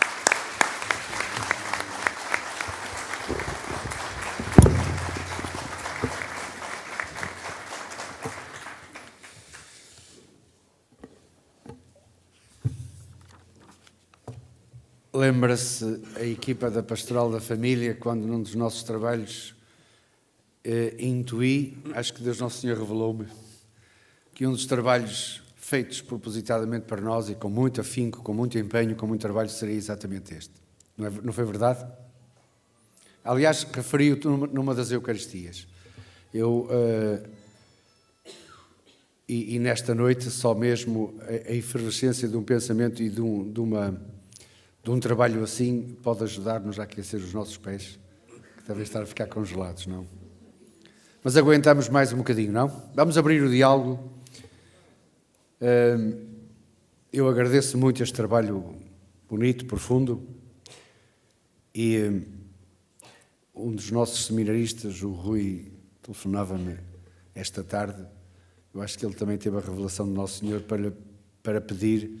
Não sei se esse trabalho poderia ser, já que é nosso, poderia ser publicado na nossa revista Igreja em Missão.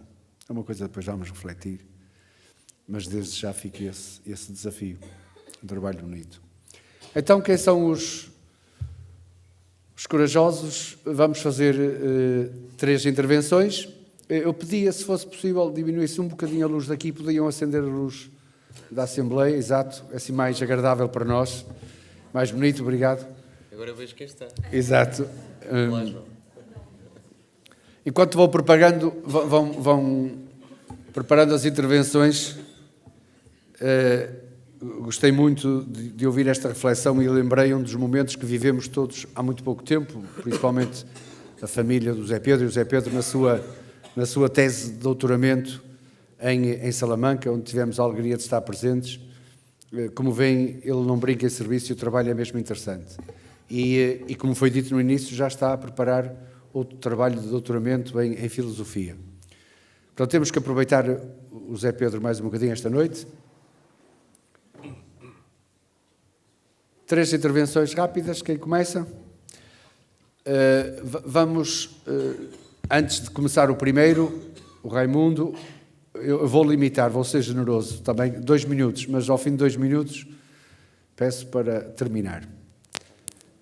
Muito boa de noite. pé, faz favor, de pé, se não se importa. De pé? Sim, é mais fácil de ouvirmos aqui e de vermos. E de ver quem fala. Começo por dizer boa noite a todos. A apresentação dos textos e do diálogo foi longo, quase que adormecíamos aqui. Isso é a minha primeira, digamos, intervenção e crítica. Segundo, conversas amplas. Precisávamos ter outros intervenientes aí, no meu entendimento, para além do teólogo, que apresenta isto. Parece quase a apresentação de uma tese, e não um diálogo interreligioso de acordo com. Segundo, Jesus é referido aí muitíssimas vezes. Fantástico.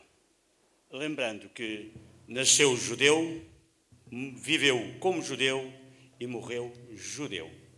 Nunca foi outra coisa. Eu sou descendente de judeus e, como tal, tenho essa coluna vertebral atrás de mim.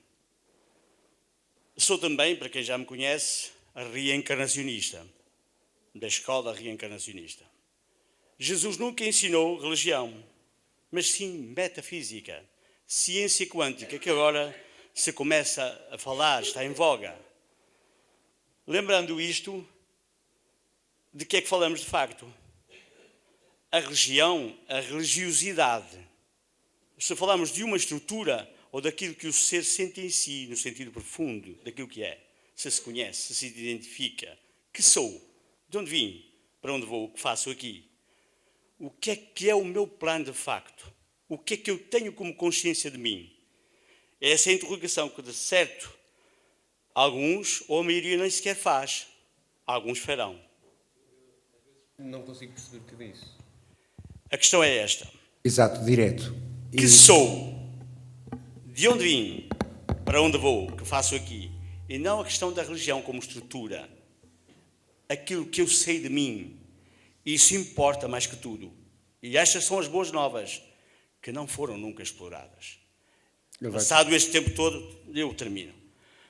Eu fico convicto que Jesus ainda não foi entendido. Era só. Muito bem. Segunda intervenção, ou segunda pergunta, ou segundo feedback, estão à vontade. Quem? Se não está ninguém, eu gostava de colocar uma pergunta também, penso que na linha. Há um dos prefácios que nós rezamos quando estamos na Eucaristia, em que a determinada altura nós afirmamos este Deus Todo-Poderoso, um Deus único, o único Deus vivo e verdadeiro. Eu sempre que estou neste prefácio e rezo este prefácio, tenho a tentação de evitar o único Deus vivo e verdadeiro. Às vezes faço, outras vezes não consigo e vou direitinho lá, porque sou sincero, me arrepia. A questão é esta, a nível da linguagem, não se muda a linguagem simplesmente por mudar palavras. Muda-se a linguagem quando se mudam as mentalidades, não é?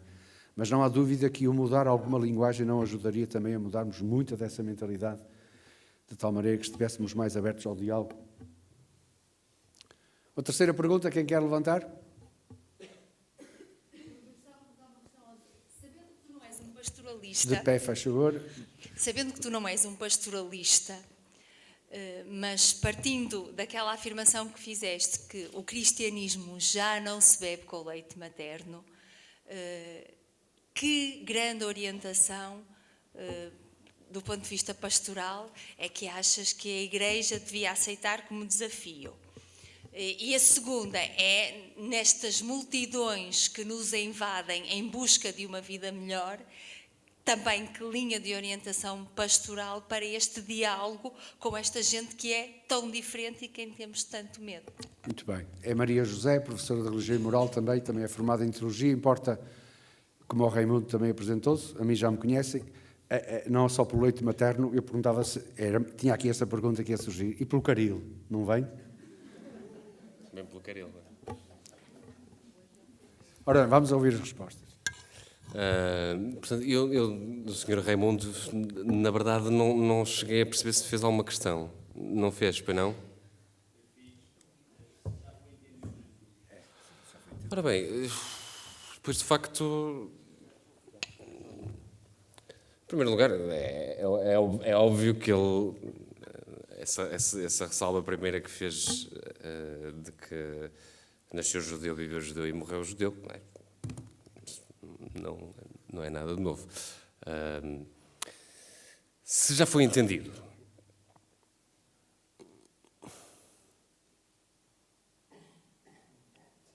Quero que lhe dê a minha resposta? Eu ainda não compreendi muito bem. Pois, eu ainda não compreendi muito bem. Com a maior das honestidades intelectuais. Ainda não compreendi muito bem. E talvez por isso é que continuo a tentar perceber. A tentar perceber qual era a intuição fundamental, em primeiro lugar.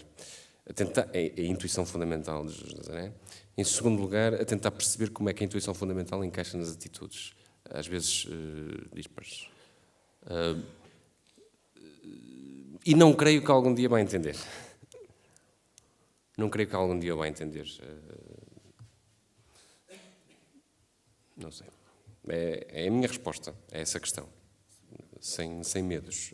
Segunda questão, era qual era, Padre Zé Manel? Se se mudar a linguagem, muda-se necessariamente o problema de fundo? Não necessariamente. Não necessariamente. Porque, como dizia o Panikkar, né, o problema da linguagem é que a linguagem não é só uma língua e uma estrutura gramatical. É a forma como a gente entende o mundo e como o traduz. E, portanto, não necessariamente, se mudarmos a linguagem teológica,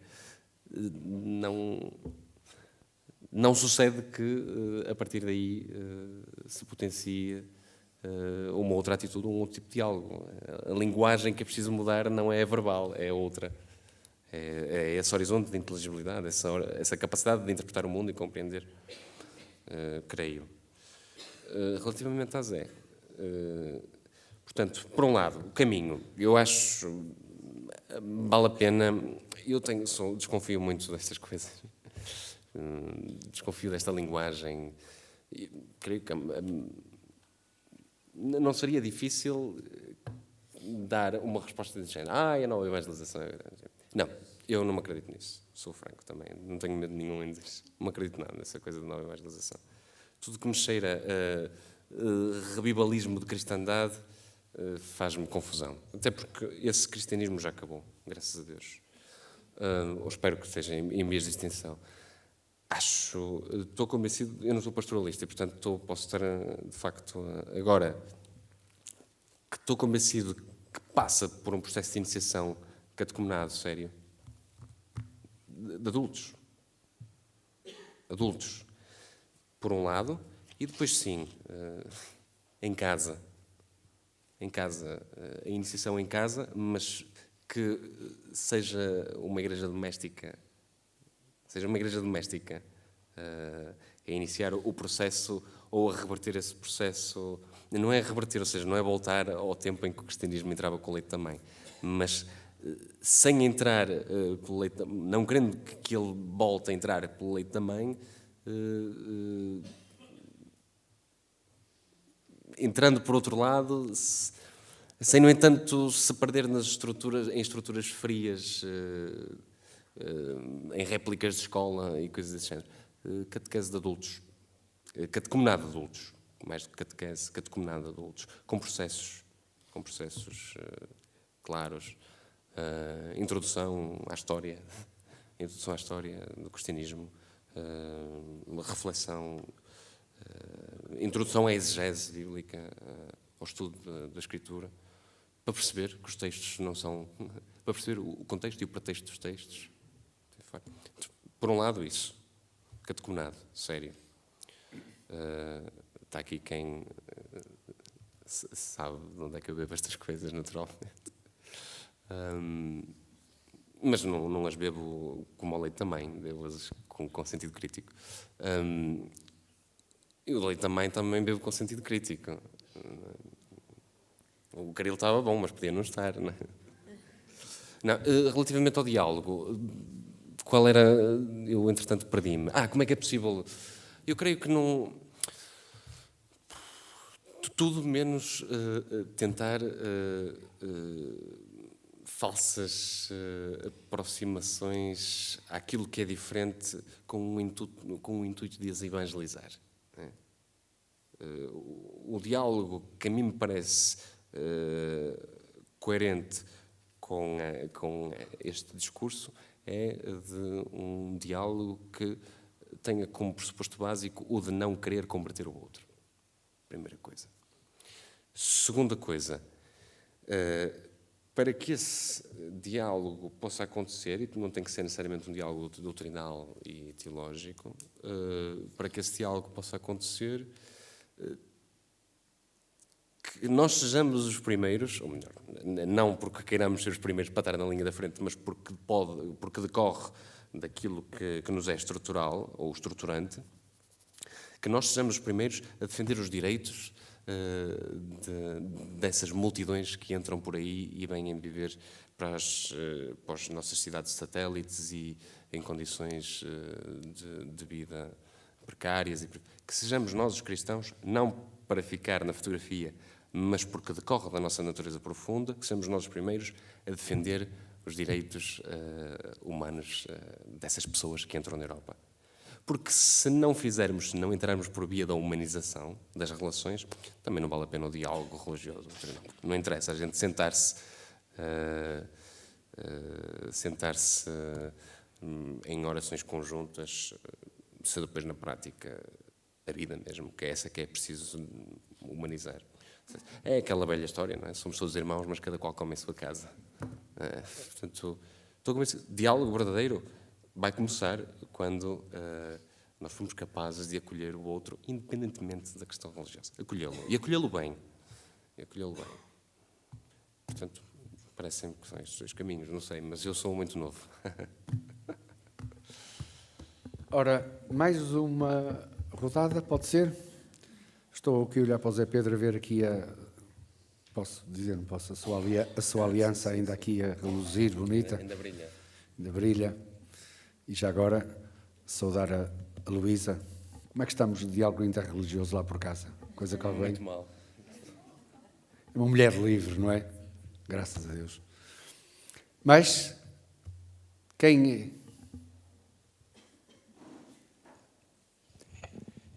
Eu gostava só de fazer primeiro uma provocação ao Zé Pedro. O nome, faz favor, já agora? Vasco. Vasco. A primeira provocação é, ali na linha da Zé e do que Zé acabou de dizer, o que é que fazemos com a catequese de infância? Não percebi. O que é que fazemos com a catequese de infância? Se o cristianismo é uma opção consciente e livre, esta era a provocação. Sim, ok, tá. Depois, a pergunta é, num tempo em que vivemos claramente marcados por um certo nihilismo, ou até mais do que nihilismo, se calhar que eu acho que mais perigoso, que é o relativismo ético, moral, religioso, em que a comunicação social acaba por nos invadir e nos atropelar o próprio pensamento, como é que é possível nós fazermos um diálogo interreligioso sério, se muitas vezes, quando nós tentamos defender uma posição, somos atacados rapidamente, não é? Todos aqueles que há 15 dias não eram Charlie, é porque eram radicais ao contrário, não é? E, portanto, como é que nós conseguimos encontrar aqui um equilíbrio nesta sociedade marcada claramente pela comunicação social e por uma opinião pública ou publicada dominada por alguns pseudo-intelectuais, sem perdermos a nossa identidade? Não sei, fui um bocado confuso, não é? Ok. Não percebi, Vasco. Obrigado. Mais uma terceira, uma segunda. Bruno, enquanto chega lá o micro, eu acrescento àquela questão que fazemos à catequese de infância. Um pastor de uma aldeia suburbana de Vilar do Paraíso, por exemplo, também pode acrescentar o que é que faz à catequese de adultos que começamos há um ano, sensivelmente, com um grupo de meia dúzia de pessoas que pós-crisma se dispuseram a isso, mas que na última reunião, a última catequese de adultos, tinha uma pessoa e o catequista foi-se embora. Mas tiveram a conversar um bocadinho. Como é que se faz essa catequese de adultos, esse catecumenato também, na sequência dessa pergunta? Então, a última, Dr. Bruno. Muito boa noite. Eu começaria por agradecer a brilhante exposição que nos fez, o que para mim não é uma surpresa, e faria aqui duas perguntas. A primeira, insistindo no diálogo ecuménico, como, e no meu entendimento, são mais, e falando aqui das religiões monoteístas, são mais os pontos que nos unem do que aqueles que nos separam. E, como disse, temos que falar sem medos e colocando o dogma de lado. Como é que, e mais ao nível das elites do que propriamente da base, como é que poderíamos partir da nossa parte esse início do diálogo? E que ultrapasse também um pouco o acolhimento dos que vêm de fora, porque muitas vezes é difícil quando vemos, não em Portugal, mas, por exemplo, no Reino Unido, e hoje, para quem leu o editorial do Sol, percebeu isso, há bairros onde dizem que aqui, bem-vindos, que aqui estamos debaixo da jurisdição da lei islâmica. A segunda pergunta passa pelo como lidar não só com as outras religiões, mas também com aquilo que eu chamo o ateísmo radical, de que o Charlie Hebdo, por exemplo, era exemplo até há 15 dias atrás. Obrigado. Portanto, quem fez a primeira? Foi o Vasco, está bem. Ó Vasco, eu sei lá o que é que a gente está a fazer com a catequese da infância. Não, eu há bocado, quando comecei aqui a responder à Maria José, eu, de alguma forma, introduzi aquilo que posso dar como uma resposta a essa questão.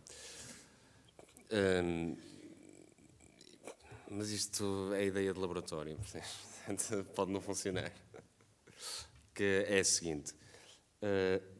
De facto, de alguma forma, nós não podemos pretender que as nossas crianças sejam esta ideia de que ele escolhe, pronto, quando ele tiver consciência, ele escolhe, não sei o quê. Não, eu acredito profundamente que deve ser a pessoa a escolher, e em idade adulta e por aí fora. Não é isso que está em causa. Agora, também não podemos pretender, ou não podemos ser ingênuos ao ponto de que só pelo facto de nós não introduzirmos, iniciarmos a criança num determinado caminho de convicção religiosa ou numa determinada fé, que ela vai ficar imune a qualquer influência externa. Portanto, não podemos ser ingênuos a esse ponto. E, portanto, se eu acredito profundamente que este é um caminho, que este é um caminho e é um caminho razoável e credível, portanto, naturalmente, eu não dou coisas, os meus pais não me deram coisas más, não é? Portanto, eles acreditaram que isto era razoável e credível e, portanto, introduziram-me na fé por via da catequese, infância, por aí fora, mas mais lá em casa, devo dizer isso. E era aqui que eu queria chegar. Eu não sei o que é que se há de fazer com a catequese de infância. Agora, creio que se pode começar paulatinamente a fazer um processo de transferência para uma outra realidade. Primeiro, instituir como uma realidade central e não residual, como acontece hoje, a catequese ou o catecumenato, adultos.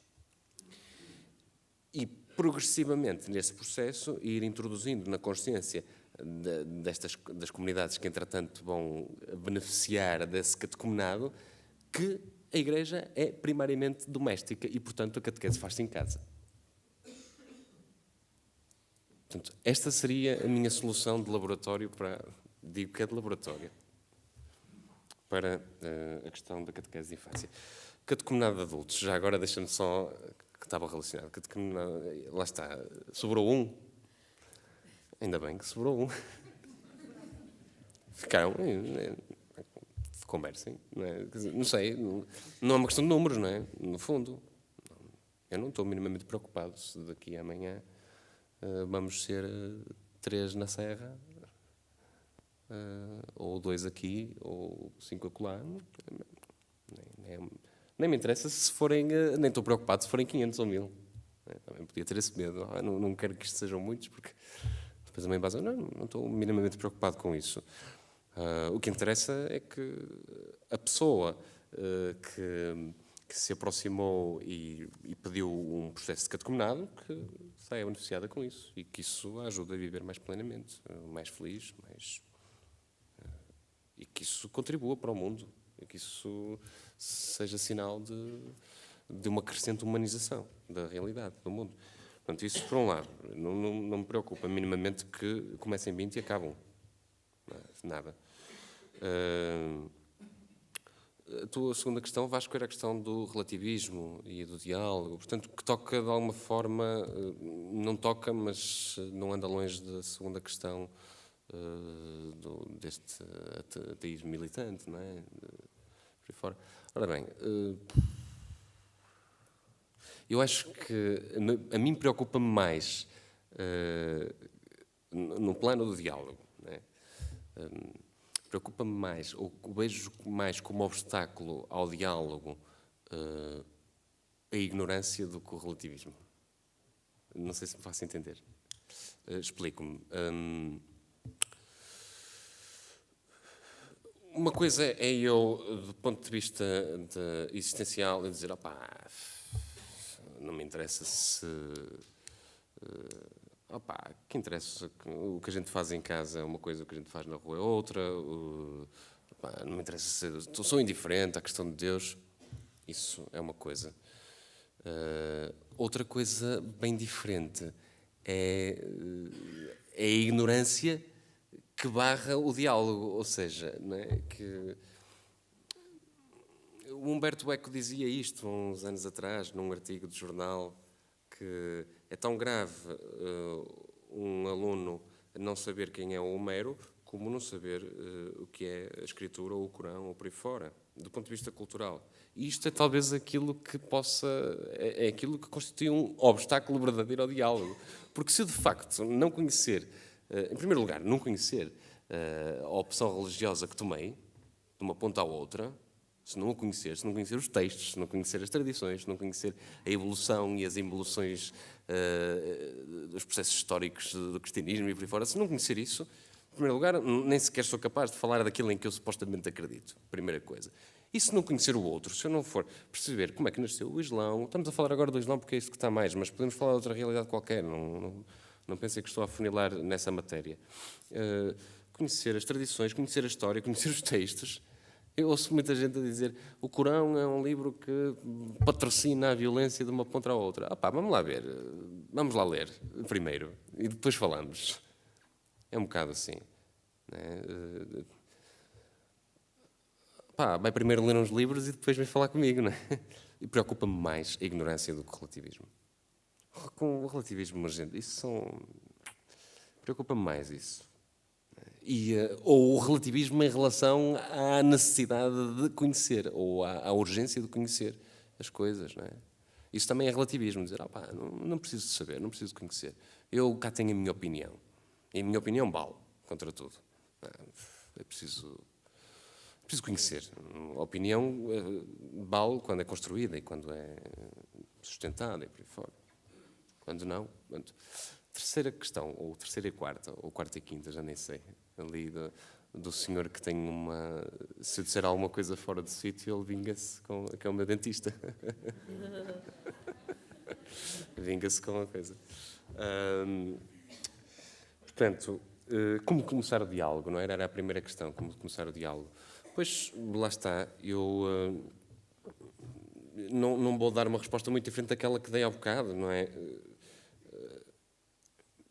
Às tantas, poderia avançar uma coisa um bocado arrojada, mas, em primeiro lugar, dou esta primeira. Acolher, do ponto de vista humano, as pessoas que vêm, em primeiro lugar. Porque sem isso não é possível o que vem a seguir. E, num segundo momento, já com o horizonte do diálogo religioso, do diálogo interreligioso em si, sabendo de antemão que aquilo que nos une pode não ser muito, mas é o mais importante, que é a consciência de que é possível uma relação teologal entre Deus e os homens. Portanto, tendo a consciência de que isso é o mais importante e que é aquilo que nos une, começaria o diálogo precisamente por, então, façamos... Isto é uma coisa arrojada que só roça a ficção, não é? Mas, por que não fazermos aí um concílio para debater sobre a única coisa que nos une? Não é? Um concílio. Há uns anos atrás escreveu-se um livro que se chama Terceiro Concílio do Vaticano, como alguns teólogos o veem, não é? Como alguns teólogos o veem. E um deles escreve precisamente sobre o Terceiro Concílio do Vaticano, como juntando representantes de outras religiões a dar contributos sérios sobre a única questão que nos une, mas que, em último caso, é a mais importante, que é possível a gente fazer uma experiência de Deus.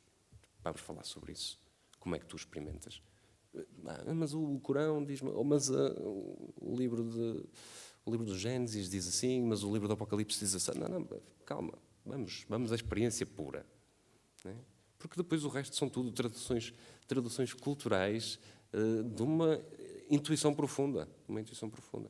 Traduções culturais. A outra questão, lá está, eu não sei se não chego a responder porque situa-se no campo da hipótese, este tipo de coisas. Como lidar com um ateísmo radical?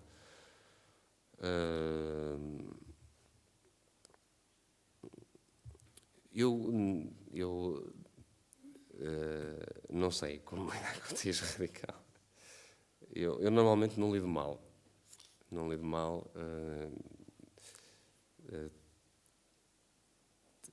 Não com um ateísmo ignorante, né? Com aquele ateísmo militante e ignorante que a única intenção que tem é magoar, né? Ou magoar, não, há ateus sérios, há ateus muito sérios. E como é que se lida com o ateísmo radical? Eu vou brincar, mas convida-se a beber uma cerveja e conversa-se um bocado. Eu tenho vários amigos ateus. Nunca o ateísmo deles e nunca o meu cristianismo foi impeditivo de nos sentarmos à mesma mesa e conversar e sermos amigos. À larga escala, à escala cultural, como conversar com este ateísmo radical? Não sei se sequer se impõe a necessidade de conversar ou dialogar com o ateísmo radical. Não sei se... Eu não perco tempo com isso. Aceito as críticas, ou melhor, ouço com atenção as críticas que podem ajudar a purificar a teologia e o cristianismo. As críticas que vêm desde um determinado ateísmo informado. Eu ouço com atenção essas críticas. Com o outro, esse que é mais cultural, mais fruto da moda, mais fruto do contexto, com esse eu não me preocupo muito, a não ser que sejam meus amigos e que, de facto, a única coisa que me preocupa é convidá-los para beber uma cerveja. De facto, ou o outro não me preocupa minimamente. Porque é preciso distinguir, há dois tipos de ateísmo. Há um ateísmo que é honesto, que conhece, que sabe, que se fundamenta, que está interessado, que não está interessado em minimizar o outro, em reduzir o outro à infantilidade, à fase infantil da humanidade, como até há escrito. O cristianismo ainda se situa na fase infantil da humanidade. Esse ateísmo parece-me... vai plantar batatas, é o que dá vontade de dizer. Se te incomoda a nossa forma de viver, vai plantar batatas. Não nos ligas, não percas tempo connosco. E esse ateísmo eu não ligo, por simplesmente. Ao outro, ligo porque o outro interessa-se. E há uma coisa que nos une, a esse outro ateísmo sério e honesto, é a vontade de tornar o mundo um lugar mais habitável e humano. E isso talvez seja aquilo que nos une e que nos permite entrar em diálogo com o outro. Não perco tempo. Cuidado depois da próxima vez. Não, saiu-se muito bem, não foi, doutor? Alguma questão que esteja a ficar para trás? Vale a pena dar a voz ou estamos 11h30, 23h30? Chega? Sr. Diácono, faz favor. Alguém ainda pensa mais fazer uma pergunta, uma intervenção? Decidam-se muito rapidamente, faz favor. Força. Depois desta excelente exposição do Dr. Angélico, a minha pergunta é só esta. O diálogo interreligioso não ficará muito prejudicado ou até se tornar um pouco utópico, quando muitas das vezes não há diálogo intra-religioso. Essa é uma verdade. Ok.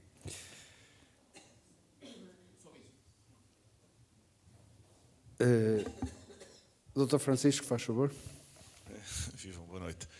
Eu aproveitava só para saudar e agradecer também, enfim, o muito que me cansou em ter de estar a acompanhar o seu raciocínio elevado, não é fácil, devo lhe dizer já, mas à sexta-feira à noite é tremendo, sabe? Depois de uma semana é complicado.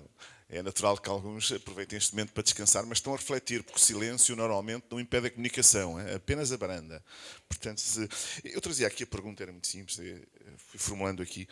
Nós temos de ter um código linguístico para, enfim, para a liberdade, sobretudo nesta parte interreligiosa temos de ter um código. E o código linguístico é fácil, a gente arranja um tradutor, enfim, embora ele aniquile ou não a tradução, mas tendo em conta a boa-fé, naturalmente esse problema está resolvido. Mas nós temos de ter um código valorativo, ou seja, um código axiológico, um código que respeite e que nós consigamos estar na mesma plataforma para conseguirmos haver um diálogo.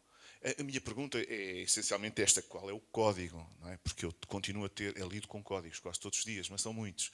Este não tenho, porque não sei se os outros, aquele que é diferente de mim, obedece ao mesmo código. Como falou no início, que era o velho problema de que nós não podemos ir com os nossos valores cristãos a impô-los aos outros.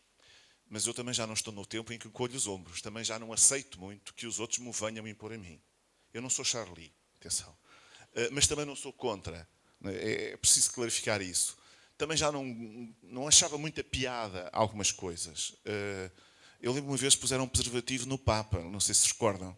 Eu ri-me. O meu pai era ministro extraordinário da Comunhão na Guarda e ficou-me defendido. Eu percebi aí que já na altura tínhamos de pôr as coisas assim.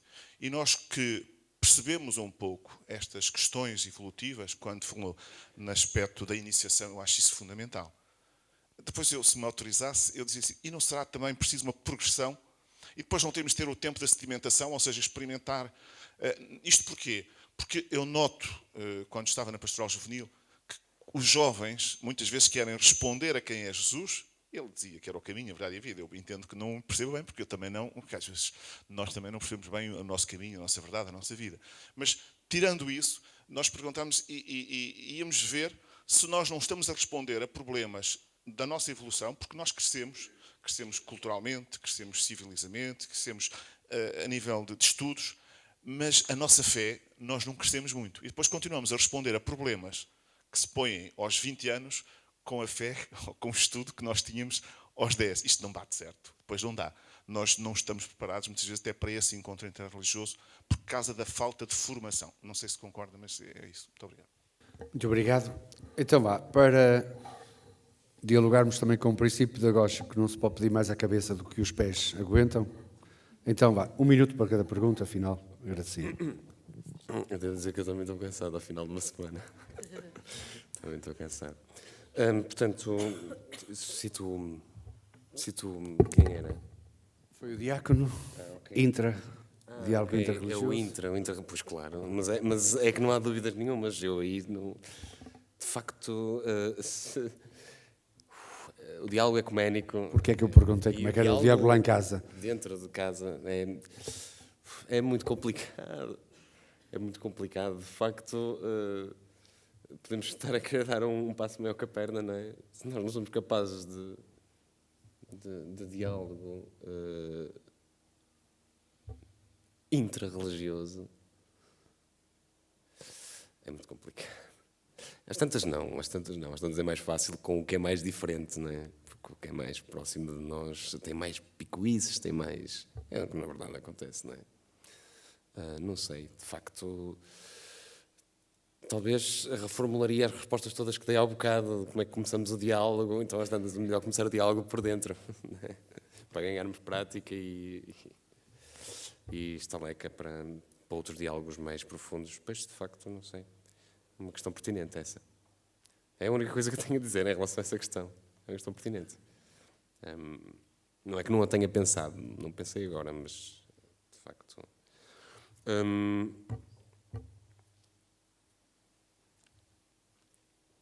Ficou aí, não foi? Sim. Portanto, começou com a questão do código, depois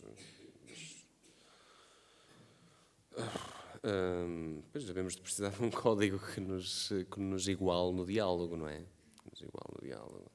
De facto, eu também há coisas que não acho piada nenhuma. Há outras que até me rio.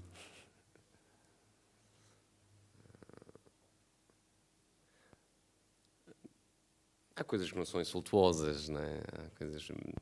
Outro dia o meu irmão contava-me de uma...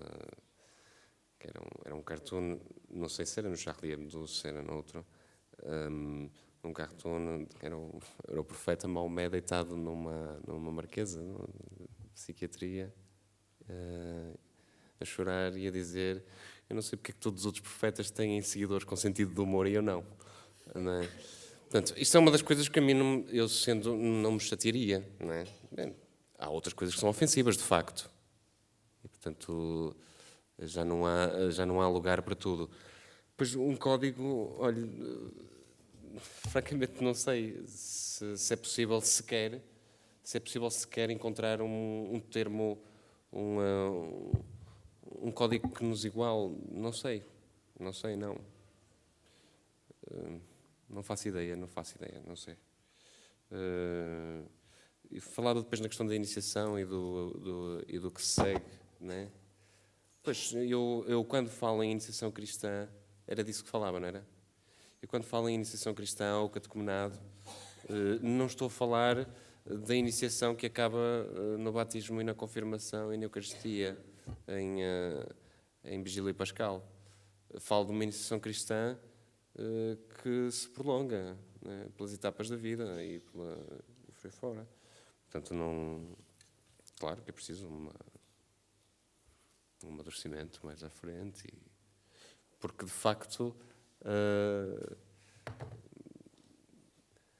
as questões humanas, religiosas, culturais, sociais não são as mesmas aos 20 nem aos 50 anos, porque as experiências não são as mesmas. Eu aos 31 ainda tenho os meus pais. Aos 60 já não vou ter. Quer dizer, a não ser que vocês durem até hoje. É preciso ter consciência. Portanto, entretanto, eu vou passar por experiências de perda. E, portanto, as questões religiosas, a questão de como vou utilizar a expressão o mistério de Cristo ilumina a minha existência, não é a mesma. E cá está, aqui estamos a chegar à questão da revelação, que é dinâmica, não é? A forma como o mistério de Cristo ilumina a minha existência aos 31 anos não é a mesma como ilumina a minha existência aos 60, quando eu já tive uma data de perdas na vida. Já perdi os meus pais, a minha mulher. Estou a brincar. E por aí fora. Não, estou a brincar. Não, é verdade. Portanto, o processo de iniciação há de ser dinâmico e contínuo. Pronto, não sei. Eu também... Deem-me um desconto de estar cansado também. Deem-me um desconto. Obrigado. Sr. Doutor, se ele não respondeu completamente, está convidado próxima segunda-feira com a doutora Elina Fraga. Ela vai continuar esse diálogo e de certeza que no fim vamos continuar a fazer-lhe perguntas também. Então, esse é o primeiro aviso. Segunda-feira, os meus amigos estão convidados na ACRAV. Vamos continuar este ciclo das conversas amplas. É esse primeiro aviso que vos faço já. Próxima segunda-feira, então, às 21h30. Depois, se alguém quiser, na quarta-feira, às 21h30, na nossa Capela de São Martinho, com o nosso Dom Ximenes Belo também, para esse testemunho da sua vida e do seu caminho de liberdade. Agradeço a cada um de vós. Se quiserem, a equipa da Pastoral da Família que nos acompanha, na primeira sessão foi o casal Denise e o Zé Manel, aqui agora o Hélder e a Carla. Esta equipa que, escutem, é a equipa da Pastoral da Família, portanto, estes temas são da família e a catequese, gostei dessa nota, que a catequese ou o catecumenato ou este caminho é cada vez mais familiar. E aí estão as crianças, gostava muito do Padre José Mendes Patrício, meu diretor espiritual de Barbas Grandes, dizia ele que a família é que contém crianças, jovens, casais, adultos, velhinhos, doentes, sãos, todos. Essa é a família, essa é a Igreja Doméstica. Portanto, por isso estes temas. Se quiserem também, a equipa da Pastoral da Família já tem em distribuição bilhetes para a nossa sessão musical final, com a Academia de Música e com a Claudine que será no Auditório Municipal no dia 7 de fevereiro. Se quiserem reservar, porque depois vai faltar lugares. Vão faltar lugares. Por fim, muito obrigado, então, Zé Pedro. Não há palavras. Eu aproveito uma palavra só. Portanto, depois disto tudo, calamo-nos. Muito obrigado. Aprenda que temos força. Depois de um discurso destes, não vale a pena abrir. Não vale mais do que senão um São Francisco com o menino Jesus ao colo, os dois a saltitar e a cantar. Está bem? É o que leva aí de uma prenda nossa bonita e que agradecemos muito nesta noite. É muito frágil, portanto, depois abre lá em casa. Mas é um São Francisco muito bonito, com o menino Jesus ao colo, a cantar e a dançar. Santo António. Então, os dois vão entrar em diálogo. É uma imagem muito bonita. Os dois vão entrar em diálogo. Mais uma vez, muito obrigado, muitas felicidades e continuação. Sim, eu também queria agradecer a vossa atenção e paciência, mesmo para aqueles que já estavam quase a adormecer. E agradecer isso. E à comunidade. Obrigado. Muito obrigado a todos, boa noite, até segunda-feira.